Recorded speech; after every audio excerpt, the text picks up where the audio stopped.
In this video, I'm going to discuss this problem that fx defined by 1 if x is rational number and f0 if it is irrational number.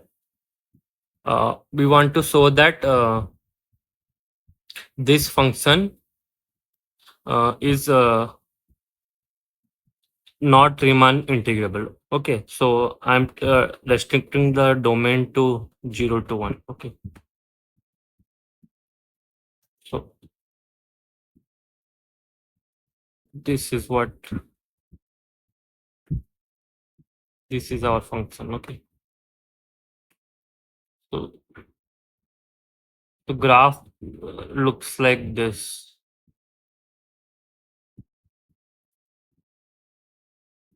something like this. Okay, so there are many points where it is 1 and there is many points where it is 0. Okay. Okay. So how do you show that this function is not Riemann integrable? Okay, so let's I will assume that it is Riemann integrable and then I will show you we will get a contradiction. Okay, so what is the definition that certain function is Riemann integrable? This is the definition. Given epsilon greater than 0, there exists delta greater than 0 such that for any partition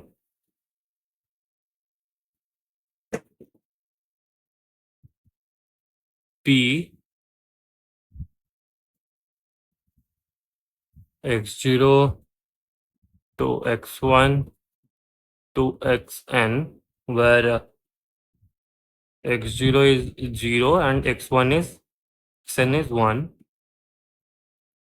Okay, this is a partition with this norm p less than delta and any choice of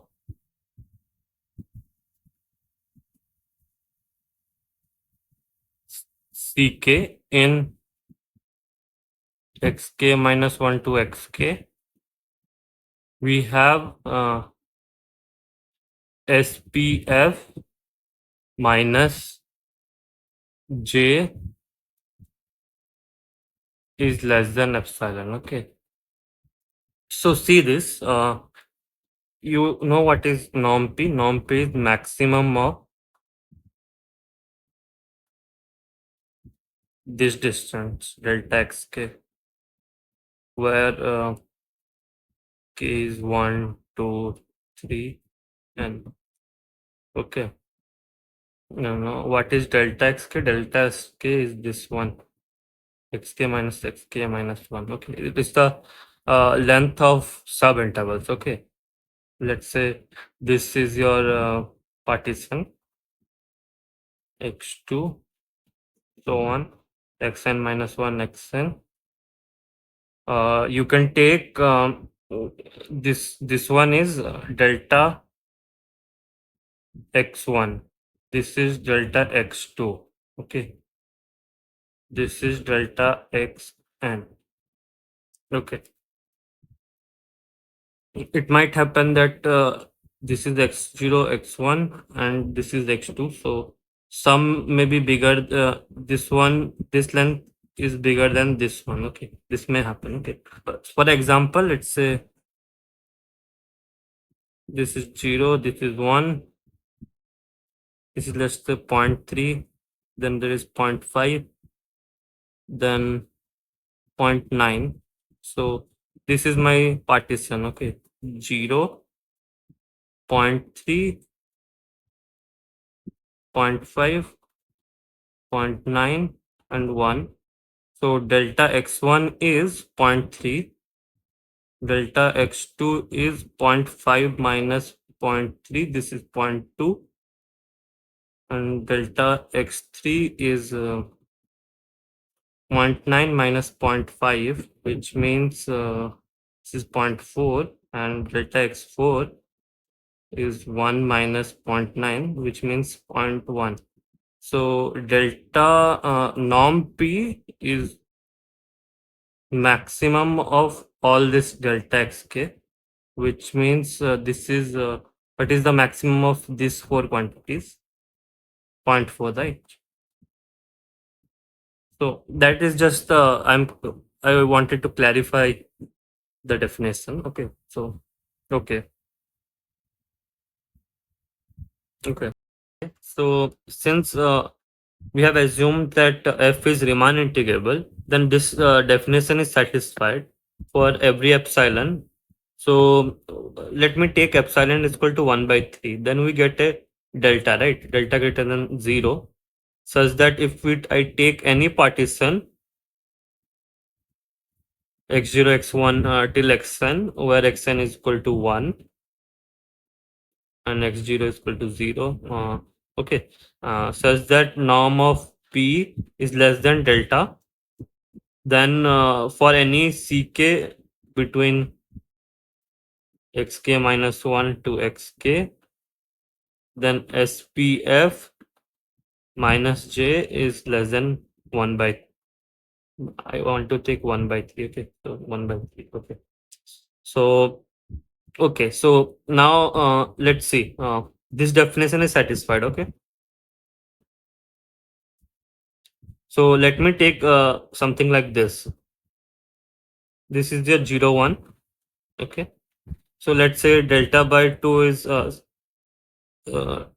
this much. Let's say delta by 2. Then you take delta by 2. Then let's take 2 delta by 2. Then take 3 delta by 2. Now see that 4 delta by 2 will exceed 1. Okay, 4 delta by 2 here. So how will our partition look? 0 delta by 2, 2 delta by 2, then 3 delta by 2. Then I cannot take 4 delta by 2. Okay, so I will have to stop at 1. Okay, you understood this, right? Something like this. We don't know what at where this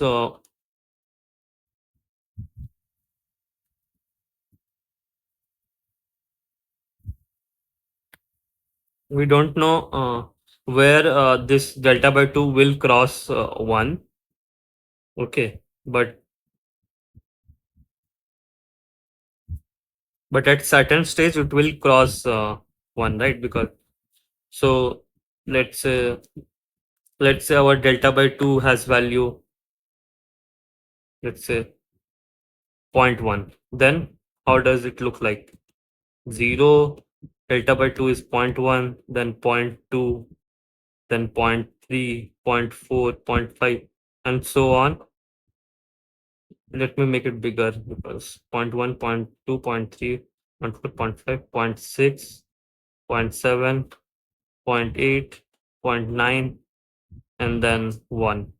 Okay, so this may happen, or let's say let's say delta by 2 is 0.35. Okay, then 0, then you take 0.35, then 0.7, and then 3 delta by 2, which is what, 3 by 2 into 0.35, that will be 1.05. Okay, so let's say this is 1, then 1.05. So you take this partition 0, 0.35, 0.7, 1. Okay, so this is what, 0, this is 1 delta by 2, this is 2 delta by 2, and this is 1. Okay, so our so there is certain k, there is certain n such that either n delta by 2 is equal to 1. Let's denote it by, let's say L, L delta by 2, such that this is, or this may happen that L delta by 2 and L plus 1 delta by 2, 1 is between L delta and L plus 1 delta by 2. Okay, where L is a natural number. Okay, So like in this case, our L is our 1 2, right? Because the third multiple, between the second multiple and third multiple we have 1. Okay, but in this case, L is equal to what, 10, right? Because in this case L is equal to 10, right? Because point 0.1 into 10 is equal to 1, right? This case. Okay. So okay. So you understand what I'm doing. Okay. So you take something like this. Okay. This partition. Okay. In general, you take like this: 0 delta by 2, 2 delta by 2, 3 delta by 2, so on till L delta by 2. If this is 1, then we are done. If this is not 1, then you take again 1. If this is different than 1. Okay. So now you see that delta x1, which is delta by 2 minus 1, sorry, minus 0, this gap. This is delta by 2. Delta x2 will be 2 delta by 2 minus delta by 2. This will be delta by 2. Okay, so on. Each of this will be less than delta by 2, right? This one will each of this will be equal to delta by 2, and this will be less than delta by 2, right? Because see this, L delta by 2, 1, L plus 1 delta by 2. So this distance is delta by 2, and this one is 1 minus L delta by 2. You can see that delta by 2 is bigger than 1 minus L delta by 2. Okay. So what is the maximum of all delta xi's? This will be delta by 2, right? Because this and this is less than delta by 2. So maximum is delta by 2. Okay. So since maximum is delta by 2 and delta by 2, norm of p is delta by 2, right? So this is less than delta. You agree with me, right? So this partition I can take, okay, because in this definition we want to take a partition such that norm of p is less than delta, right?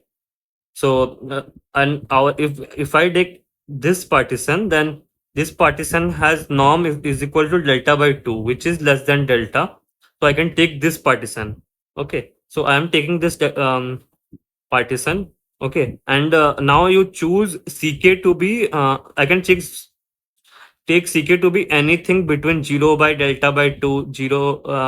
I will take c1 to be a rational number. Let's say this is 0 delta by 2, 2 delta by 2, 3 delta by 2, and so on. Take a rational number here.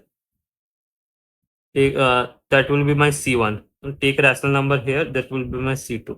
Take a rational number to this will be my c3. So I can take any c3 like this. Then what is your fck delta xk?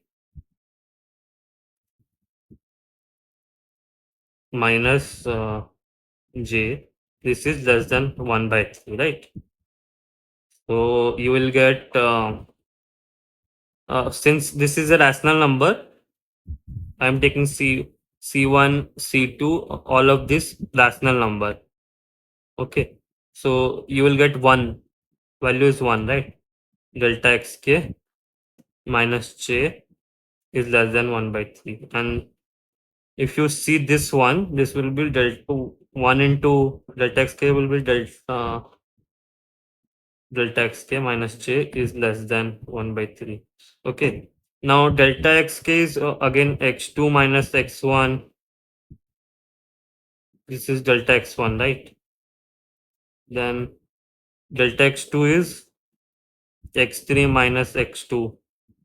then delta x3, sorry, this is x1 minus x0, this is x2 minus x7, this is x3 minus x2, then delta x4 is x4 minus x3, right?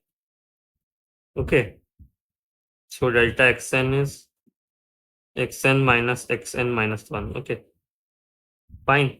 Now, if you add all this is the summation of all this x. Okay, okay. If you add all of this, you know x1 will cancel, x2 will cancel, x3 will, x4 and x4 will cancel, xn minus 1 will cancel with the previous one. So we'll get xn minus x0, right? And you know the last term xn is 1 and x0 is 0, right? Because any partition you take, the last term is 1 and the first term is 0, right? Here, see this. This is 0. This is your 1, right? This is your 1. So this summation delta xk will be 1. So 1 minus j is less than 1 by 3. Okay. Now you open this up. 1 minus j will be between 1 by 3 to minus 1 by 3.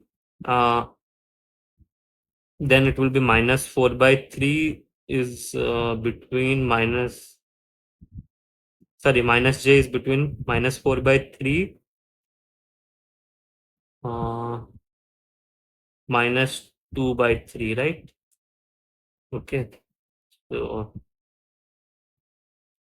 now what you do, this will, so j will be between 2 by 3 to 4 by 3. Okay. Now, okay. Now this time, I can take any, this equation is true, right? This equation, this is our SPF, right? Okay. Okay, now I can take any CK, right? Between xk minus 1 to xk. For any CK, this thing is valid, right? So now take CK to be all irrational numbers. Okay, irrational numbers. Okay. You take from 0 to delta by 2, take C1 to this time to be irrational number between 0 to delta by 2, and from delta by 2 to delta by 2, take C2 to be irrational number. Then all of this FCK delta XK minus J is between 1 by 3. Since all of summation, since all of these are irrational, you will get 0 here, right? So 0 and minus j is between 1 by 3. So you will get mod z is between 1 by 3. So z is between minus 1 by 3 to 1 by 3. Okay, is this possible that j is less than 1 by 3 from here and j is greater than 2 by 3?